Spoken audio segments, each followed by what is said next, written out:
Excuse me, you are 110. ഒരു call ഉണ്ട്. കോളോ? അതെ, ഇന്റർനാഷണൽ കോൾ. ഇന്റർനാഷണൽ കോൾ അല്ല, ഒരു സെക്കൻഡ്. ഉദയനിധിയുടെ കാര്യത്തിൽ എല്ലാ മതവിശ്വാസങ്ങളെയും അംഗീകരിക്കേണ്ട ഒരു വൈകാരിക തലമുണ്ട്. അത് അംഗീകരിക്കണമെന്ന് മമത പറയുമ്പോ, ഒരു സെക്കൻഡ്, മമത പറയുമ്പോ നിങ്ങൾക്ക് അത് ഇഷ്ടഭോജ്യം.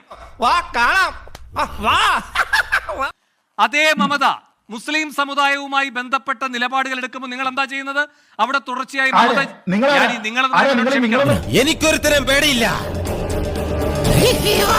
നിങ്ങളെന്ന് പറയുമ്പോൾ എന്നോട് ക്ഷമിക്കണം. ശ്രീജിത്ത് പറഞ്ഞപ്പോ അങ്ങ് പറഞ്ഞു പോയതാണ്. ശ്രീജിത്തെ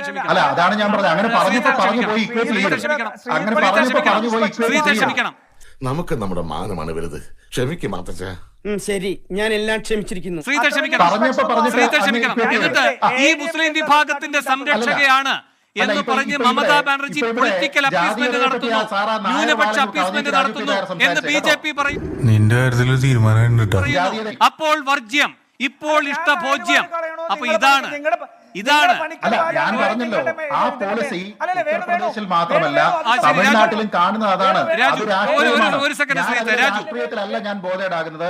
ഞാൻ അതിൽ ബോധേഡാകുന്നത് ഒരു സനാതന ധർമ്മ വിശ്വാസിയായിട്ടുള്ള ഒരാളിന് ഈ നാട്ടിൽ സംരക്ഷിക്കപ്പെടാനുള്ള സ്വാതന്ത്ര്യമില്ലാതെ പോകുന്ന ദുരവസ്ഥയിലാണ് എന്റെ ബുദ്ധിമുട്ട്.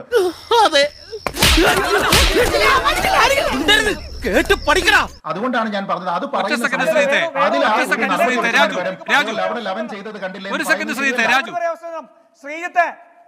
ശ്രീജിത്ത്, എന്റെ പേരിലും നിങ്ങളുടെ പേരും ജാതിവാലുണ്ട്.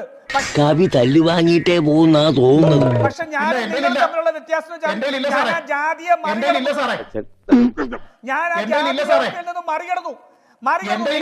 മറികടക്കാൻ കഴിച്ചിട്ടില്ല.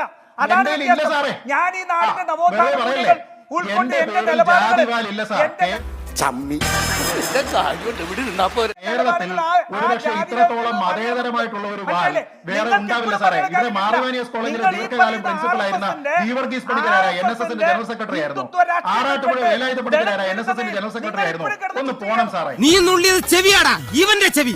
ഇവൻ ആരാണെന്ന് നിനക്കറിയില്ല. ഇവൻ ചെറ്റയാടാ. വെരട്ടിപ്പറ ചെറ്റയാടാ. നിങ്ങളുടെ പേരിൽ ഇത് വെച്ചതിന് ശേഷം നിങ്ങൾ വന്നിട്ട് ജാതികൾക്കെതിരെയൊക്കെ സംസാരിക്കുന്നതൊക്കെ തന്നെ കോമഡിയാണ് രാജു സാറേ. അത് കോമഡിയാണ് സാറേ. അത് കയ്യിലിരിക്കട്ടെ. ഇനി നിങ്ങൾക്ക് ഞാൻ അങ്ങനത്തെ ഒരു ജാതിയുടെ വക്താവാണെന്ന് ഒരു അഭിപ്രായം ഉണ്ടെങ്കിൽ നിങ്ങളുടെ മൂത്ത നേതാവ് K. സുധാകരനെ കൊണ്ട് പറയിപ്പിക്കുക, അല്ലെങ്കിൽ VD സതീശനെ കൊണ്ട് പറയിപ്പിക്കുക, അല്ലെങ്കിൽ രമേശ് ചെന്നിത്തലയെ കൊണ്ട് പറയിപ്പിക്കുക. തളരരുത് രാമൻകുട്ടി, തളരരുത്. കലാകാരനല്ലാത്തവരെ സമൂഹം അംഗീകരിക്കില്ല. നീ സമാധാനിക്കും. ഞാൻ കേൾക്കാം. അല്ല, നിങ്ങളെ പോലുള്ള ആൾക്കാർ പറയണ്ട, മൂത്ത ആൾക്കാർ പറയട്ടെ, അവർക്കറിയാം. ഞാൻ നിഷ്പക്ഷൻ അല്ലെങ്കിൽ നിങ്ങൾ കൊണ്ടുപോയി കേസ് കൊടുക്കുന്നേ.